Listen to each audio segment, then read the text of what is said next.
ये कहानी किसी नाराज़गी की भी नहीं है। ये कहानी उस पल की है जब आदमी को समझ आ जाता है कि अब रुकना आगे बढ़ने से ज़्यादा मुश्किल हो रहा है। लल्लन टॉप कोई दफ्तर नहीं था मेरे लिए। लल्लन टॉप एक जिम्मेदारी थी, एक प्रयोग था, एक भरोसा था कि हिंदी में भी पत्रकारिता ईमानदार, असरदार और लोकप्रिय हो सकती है।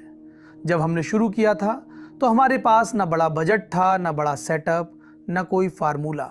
बस एक जिद थी कि खबर ऐसे कहेंगे जैसे घर की बैठक में कही जाती है।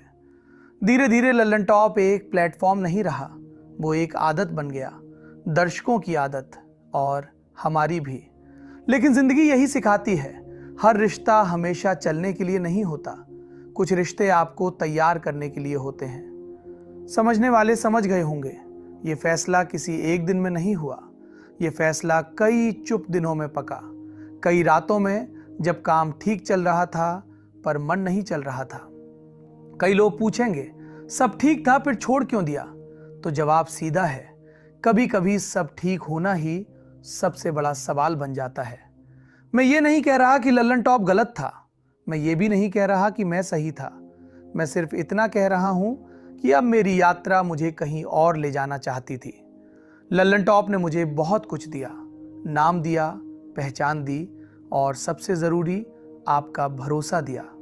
और भरोसा ऐसा होता है जिसे छोड़ते वक्त हाथ कांपते हैं, लेकिन अगर आप किसी जगह सिर्फ इसलिए टिके रहें क्योंकि लोग आपको पहचानते हैं तो आप धीरे धीरे खुद को खोने लगते हैं।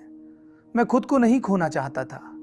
आज भी मैं वही हूं जो सवाल पूछता है, जो सत्ता से असहज रहता है, जो दर्शक को कमजोर नहीं समझता। बस मंच बदलेगा, आवाज वही रहेगी, नीयत वही रहेगी।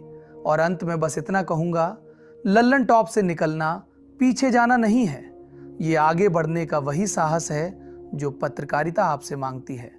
आप साथ थे, आप साथ हैं और उम्मीद है आप साथ रहेंगे। समझने वाले अब पूरी तरह समझ गए होंगे।